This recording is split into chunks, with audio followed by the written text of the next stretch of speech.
You work to earn money, and then you spend that money recovering from the life your work created.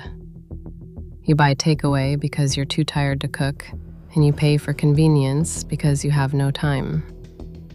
You get a better car to make the journey to work more comfortable, and you book a holiday because you need to escape. And sometimes you buy things you don't really need because for a few minutes they make the week feel like it was worth it. Then Monday arrives. The bills come back, the lifestyle has to be maintained, and you go back to work. We call this freedom because nobody is physically forcing us.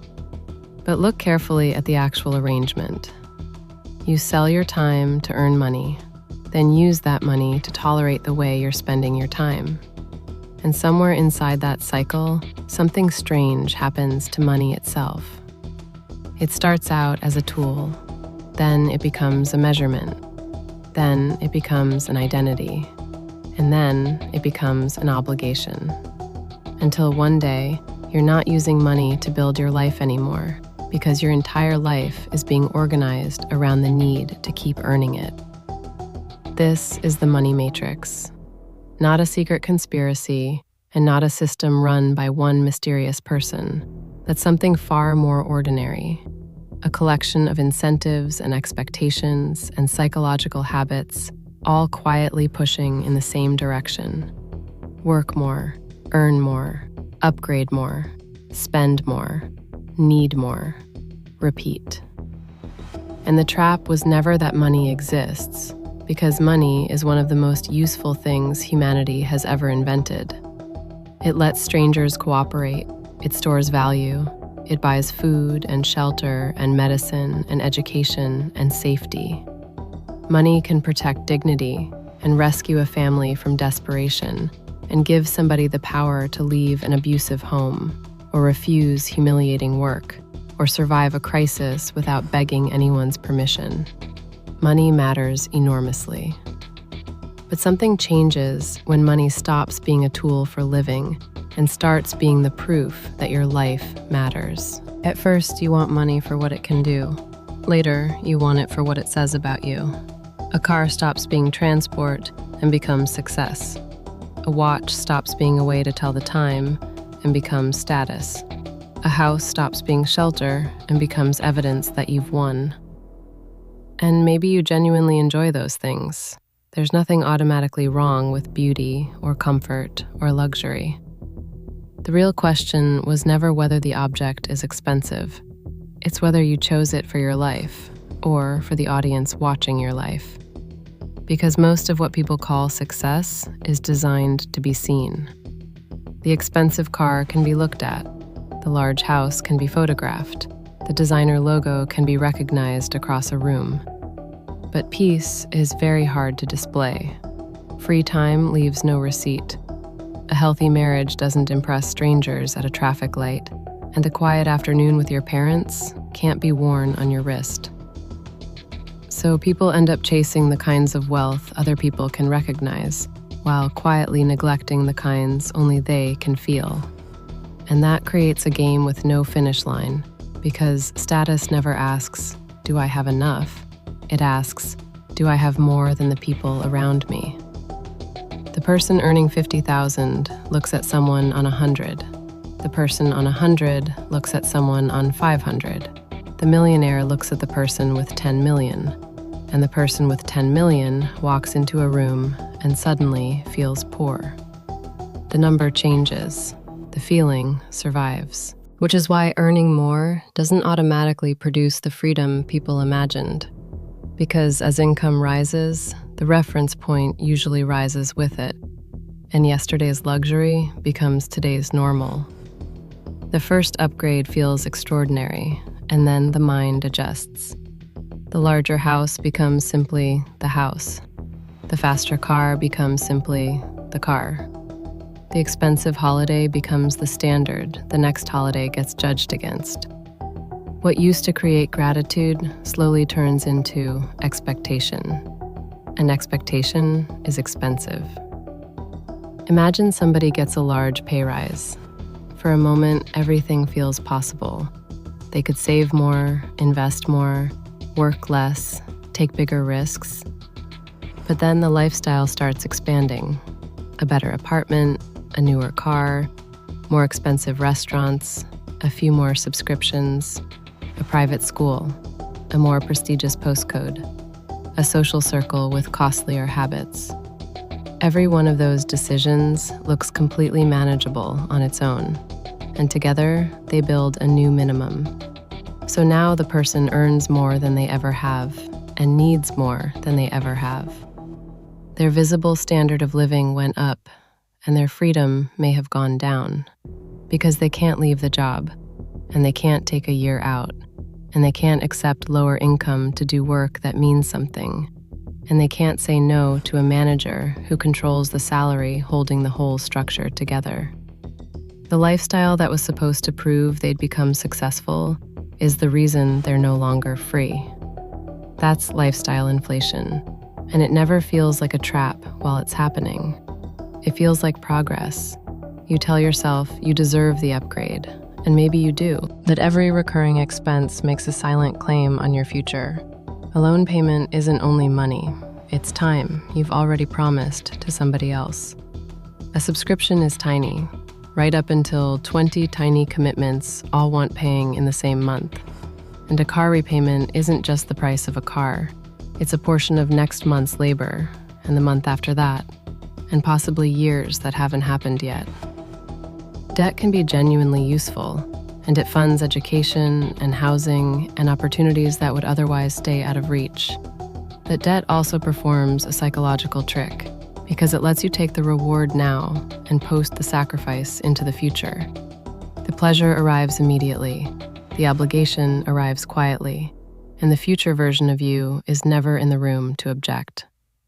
Every monthly payment is a vote already cast about how you'll have to spend your time later.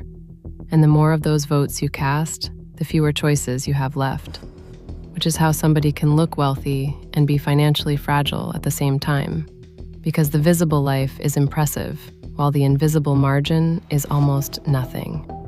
One missed salary, one illness, one emergency, and the whole performance starts shaking. The world sees the car. It doesn't see the anxiety attached to the payment. The world sees the house. It doesn't see the fear of losing the income that keeps it. The world sees success. It doesn't see dependence. And dependence hides behind luxury remarkably well. But the money matrix isn't built only out of status, because sometimes people spend simply because working has made them miserable. You're stressed all week, and by Friday you need relief. So you shop, or order food, or drink, or travel, or scroll through products and buy something that gives you a brief feeling of control. For a moment, the object is a reward, proof that the difficult week produced something. Then the feeling fades, and the object stays. Sometimes the debt stays even longer, and the new financial pressure creates a fresh need to keep working. Work produces pain. Spending relieves the pain. Spending creates pressure. Pressure sends you back to work. You spend money to recover from earning money, and then earn more money to recover from the spending. And the system doesn't have to force you into any of it. It only needs to keep you tired enough to want relief, and insecure enough to buy symbols. Which is why advertisements rarely sell the object on its own. They sell an emotional solution. This fragrance will make you desirable. This phone will make you creative. This car will make you powerful. This course will make you successful. This holiday will prove your life is exciting. The product gets attached to an identity, so you're not really buying the object at all. You're buying a temporary answer to the question, am I enough? And no product can permanently answer that, because if one ever did, the market for the next product would disappear. So dissatisfaction has to survive. The body must always be improved. The home must always be upgraded. The technology must always be replaced. The lifestyle must always move forward. You're encouraged to feel almost successful, almost attractive, almost complete. close enough to keep buying, and never close enough to stop. And maybe that's why the money matrix stays invisible. It never tells you that you're failing. It tells you success is one purchase away, or one promotion, or one investment, or one upgrade. You're not trapped. You're just not there yet. So you keep moving. But moving toward what, exactly? Suppose you doubled your income tomorrow. What would actually happen? Would you create more freedom or a more expensive version of the same prison? Would you save enough to gain some bargaining power, buy back some of your time, reduce the number of things capable of controlling you? Or would every increase immediately become a larger house, a higher payment, a more expensive social expectation, and a new lifestyle you're now afraid to lose? Because money amplifies patterns. If you use money to seek approval, more of it just builds a more expensive need for approval. If you use spending to escape discomfort, more income finances a bigger escape. But if you use money to create choices, even a fairly modest amount starts changing the structure of your life, which is where wealth has to be redefined. Wealth isn't only what you own, it's what you're able to refuse. The ability to leave a toxic job, to turn down a dishonest opportunity, to survive an emergency, to care for a parent, to rest when your body is failing, to spend time with your children before they stop being children, to say no without wondering whether one missing salary will destroy everything. That's wealth, not purchasing power, decision-making power. Which means the person with the highest income in the room isn't automatically the wealthiest one there. Maybe the wealthiest is the one with the biggest gap between what they earn and what they need. The one whose lifestyle doesn't collapse without applause. The one who could disappear for a month without the performance falling apart. The one who owns their possessions instead of being owned by the cost of keeping them. And real wealth is almost always invisible. Savings are invisible. Low expenses are invisible. A paid-off debt is invisible. A peaceful afternoon is invisible. The ability to walk away is completely invisible. So, because invisible wealth doesn't impress anybody, people trade it away for the visible kind. They exchange the emergency fund for the car, the free weekend for overtime, the quiet home for the prestigious postcode. They trade the ability to leave for the appearance of having arrived. So here's a question worth sitting with. What if nobody could see what you owned? No social media, no neighbors, no colleagues, no relatives comparing lifestyles. Would you still want the same car, the same house, the same clothes, the same wedding, the same career? That question isn't saying anything visible is fake. It just separates enjoyment from performance. Because there are things you'd still choose with nobody applauding, and those things probably belong to your life. And there are things whose value evaporates the second nobody's watching, and those may belong to the matrix. Escaping this doesn't mean rejecting ambition, or living without comfort, or refusing every luxury, or pretending money doesn't matter. It means remembering what money was supposed to do in the first place. It was supposed to reduce fear, expand your choices, protect your time, support the people you love, let your values survive pressure. So when money becomes the reason you have no time and no peace and no ability to say no, the tool has started controlling the person holding it. And the exit starts with a different question. Not, how do I earn more? But what do I want more money to change? Because without an answer, income just expands the pattern you already have. You earn more and spend more. You work harder and need more recovery. You upgrade the lifestyle and raise the price of your own freedom. But once the purpose is clear, money can be pointed at something. Maybe the goal is 6 months of breathing room. Maybe it's helping your parents. Maybe it's leaving work that's destroying you, or building something that means something. or simply reaching a point where fear stops making every decision for you.